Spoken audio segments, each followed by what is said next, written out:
Hello guys, எல்லோரும் எப்படி இருக்கீங்க? நல்லா இருக்கீங்கன்னு நினைக்கிறேன். நான் குட். ஏதோ போயிட்டுருக்கு லைஃப்.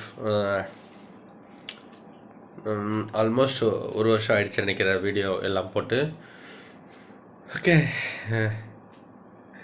வீடியோ எடிட் பண்ணிட்டேன். யார் மனசு புண்படுத்தும் நோக்கத்தில் அந்த வீடியோ போடல. என் மனசில் இருந்தது எங்கேயும் போய் பேச முடியல, ஸோ அதுக்காக போட்டேன். But deleted no. ஓகே, 2022 ஒரு வேலைக்கு ஜாயின் பண்ணி ஆல்மோஸ்ட் இப்போ 1.5 year ஆகுது. குட், நல்லா போயிட்டுருக்கு. நல்லபடியாக வேலை பார்த்துட்ருக்கேன். நல்லா ஏர்ன் பண்ணுறேன். எல்லாம் பிரச்சனை இல்லை. ஆனால் எனக்கு ரொம்ப பிடிச்ச யூடியூப் சேனலில் வீடியோ போடாமல் ஸ்டாப் பண்ணுது.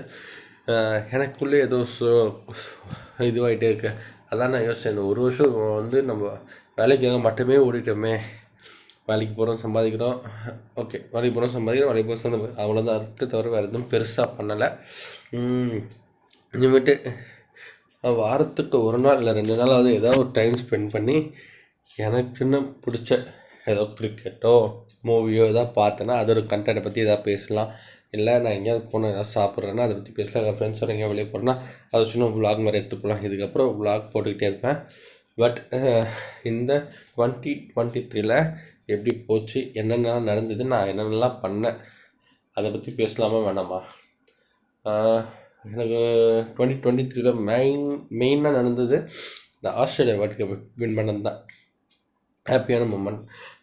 அதை பற்றி பேசுவோம். 2023 வேர்ல்டு கப்பை பற்றி ஃபஸ்ட் பேசி முடிச்சிடலாம். ஆல்மோஸ்ட் இன்னொரு 5-6 days தான் இருக்குது. ஆல்மோஸ்ட் ஆகிடுச்சு. கிறிஸ்மஸ் முடிச்சு ஒரு 5 days தான் இருக்குது இந்த இயர் முடியறதுக்கு. ஓகே, இந்த இயர் முடியறதுக்குள்ள ஒரு 4-5 வீடியோ டக்குன்னு போடுறோம். First cricket. எனக்கு ரொம்ப பிடிச்ச கிரிக்கெட்டை பற்றி பேசி முடிச்சிடலாம். வாங்க வீடியோக்குள்ளே போகலாம்.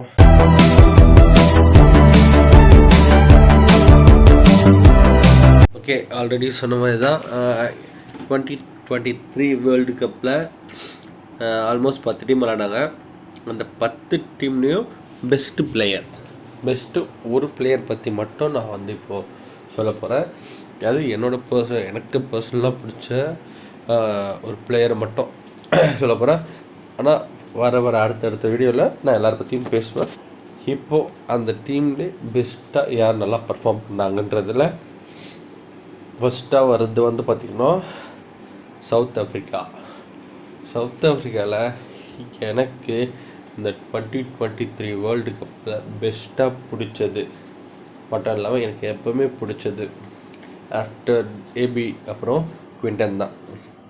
மனுஷன் வேர்ல்டு கப்பில் என்ட்ரி ஆகிறதுக்கு முன்னாடியே இந்த வேர்ல்டு கப்போட எனக்கு லாஸ்ட் ஓடிஐ அப்படின்னு சொல்லிட்டார், ரிட்டைர்மெண்ட் கொடுத்துட்டாரு. இந்த வேர்ல்டு கப்பில் சும்மாலாம் இல்லை, வேறு லெவல் பர்ஃபார்மன்ஸ். ஓப்பனிங்கில் இறங்கி கலக்கிட்டாப்புல 4 செஞ்சுரி அடித்தார்.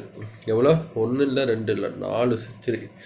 வேறு லெவல் பர்ஃபார்மன்ஸ் கொடுத்து குவிண்டன் டி காக் சவுத் ஆஃப்ரிக்காவோட பெஸ்ட் பேட்ஸ்மேன்ன்ற நேமை என்கிட்ட வாங்குறாரு.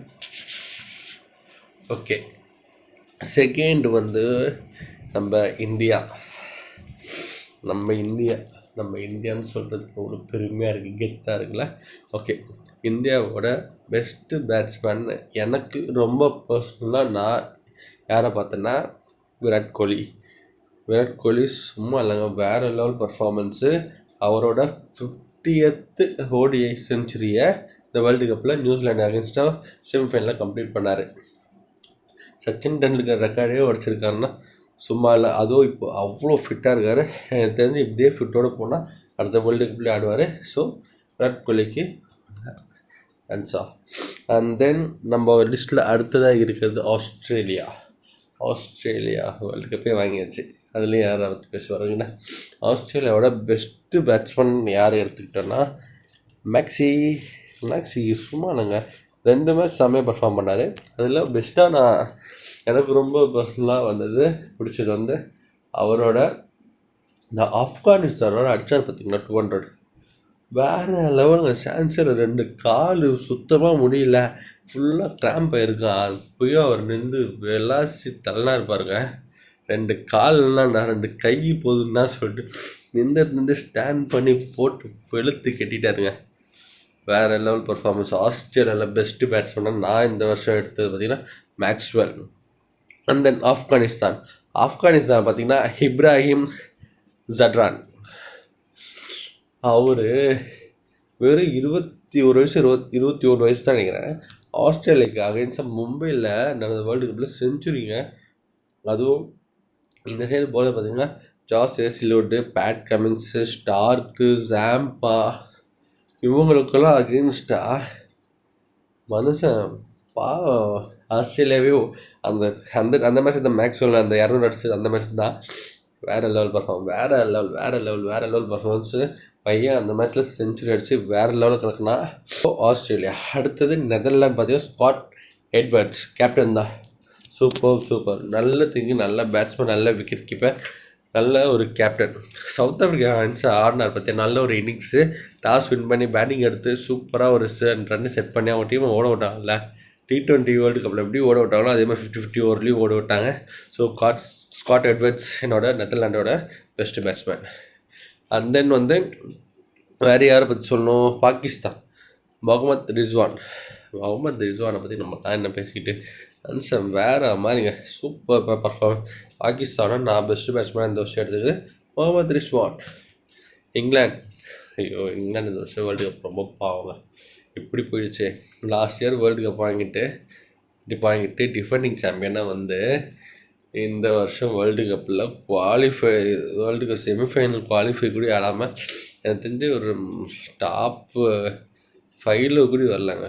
ரொம்ப கீழே இருந்ததால ரொம்ப கஷ்டமாக இருந்துச்சு. ஸோ அந்த டீமில் பெஸ்ட்டு பேட்ஸ்மேன் நான் சூஸ் பண்ண டேவிட் மலான். வேற கிளாசிக் பேட்ஸ்மேன். சூப்பராக அவர் ஸ்டார்ட் பண்ண வேர்ல்டு கப் சூப்பராக ஸ்டார்ட் பண்ணி கொடுத்தாரு. ஸோ என்ன பெஸ்ட் பேட்ஸ்மேன் பண்ணது டேவிட் மலான். அண்ட் தென் ஸ்ரீலங்காவில் சமர விக்ரமா சின்ன பையன் தான் சூப்பராக விளாட்ன இந்த வேர்ல்டு கப்பில். ஸோ நான் இந்த வேர்ல்டு கப்பில் ஸ்ரீலங்காவோட பெஸ்ட்டு பேட்ஸ்மேனாக பிக் பண்ணது சமர விக்ரமா. பங்களாதேஷோட பெஸ்ட் பேட்ஸ்மேனாக பிக் பண்ணது மஹமுதுல்லா.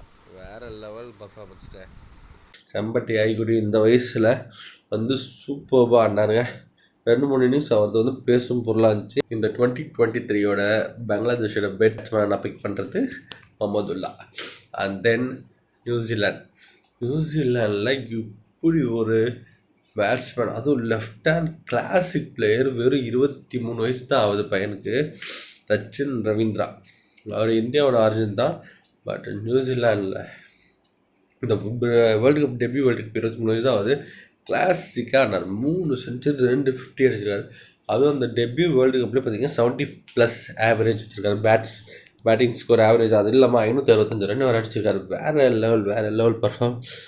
சும்மா சியாமே ஆட்டேன். ஸோ நான் எல்லா டீமை பற்றி பேசிட்டேன். ஸோ இந்த வீடியோ பிடிச்சிருந்தா லைக் பண்ணுங்கள், பிடிக்கலன்னா கமெண்ட் பண்ணுங்கள். அண்ட் தென் நம்ம சேனலை சப்ஸ்கிரைப் பண்ண வந்துடுங்க. இதுக்கப்புறம் தொடர்ந்து நான் வீடியோ போடுவோம். இந்த வேர்ல்டு கப் ஆஸ்திரேலியா வின் பண்ணியிருக்கோம். ஆஸ்திரேலியா பற்றி நிறைய பேசுவோம். இந்தியா பற்றி நிறைய பேசுவோம். நியூசிலாந்து எல்லாரும் பற்றி பேசுவோம். ஸோ நம்ம சேனல் ஃபாலோ பண்ண மாதிரி நெக்ஸ்ட் வீடியோ மீட் பண்ணுறவங்க அது வரைக்கும் பை சூரஜ்.